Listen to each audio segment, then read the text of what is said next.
ችክናችን ይሄንን ይመስላል። በጣም ያምራል። ትወዱታላችሁ።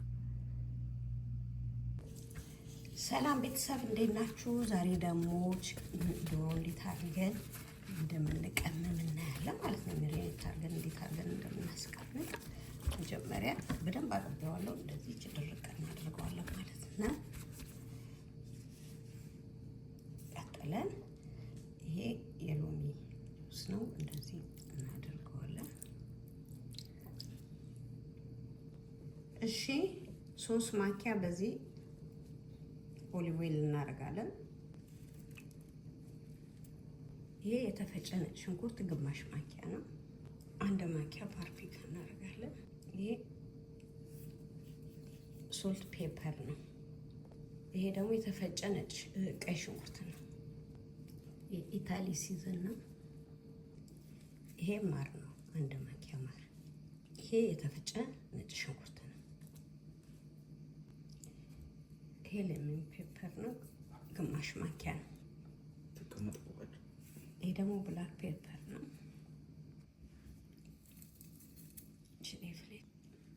ይሄ ማስተርድ ነው። 1 ማንኪያ።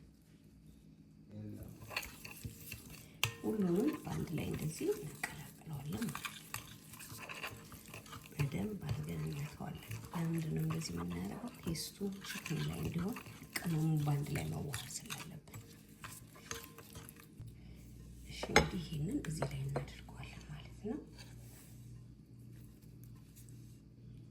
እዚህ ላይ ካረግን በኋላ በደንብ አድርገን እናዋሃደዋለን።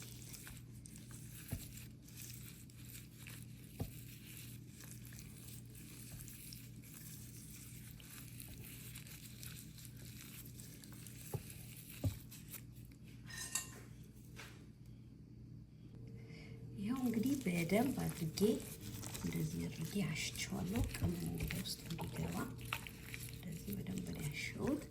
ያንዳንዱ እንትን ያለበት እና አሁን ትንሽ ፍሪጅ ውስጥ አስቀምጠዋለሁ በደንብ ሜሪኔት እንዲሆን። በኋላ ደግሞ እንገናኛለን።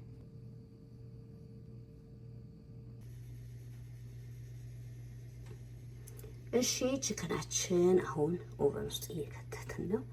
ይሄንን ይመስላል። ይሄው ቺክናችን እንደዚህ በሚያምር መልኩ ደርሶልናል።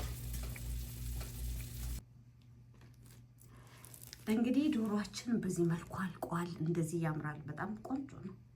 ትወዱታላችሁ እርግጠኛ ነኝ።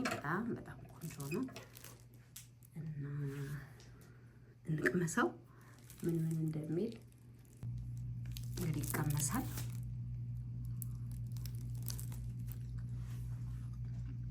በጣም ነው የሚጣፍጠው። እንደገና ደግሞ እንደዚህ ሙክክ ብሎ ነው የበሰለው። በጣም ቆንጆ ነው። ፕሊዝ ሰብስክራይብ፣ ላይክ፣ ሀሳብ አስተያየታችሁን ኮሜንት ላይ ጻፉልኝ። ቴንኪዩ። እናንተ ሞክሩት፣ ትወዱታላችሁ። እሺ ቺክናችን ይሄንን ይመስላል። ሶሱን የሰራሁት ማይነስ ከቸብ እና ሎሚ አድርጌ ነው። ብላክ ፔፐር፣ ሶልት። ይሄንን ይመስላል። ቆንጆ ነው። ፕሊዝ ላይክ፣ ሰብስክራይብ፣ ሀሳብ አስተያየታችሁን ኮሜንት ላይ ጻፉልኝ። አመሰግናለሁ።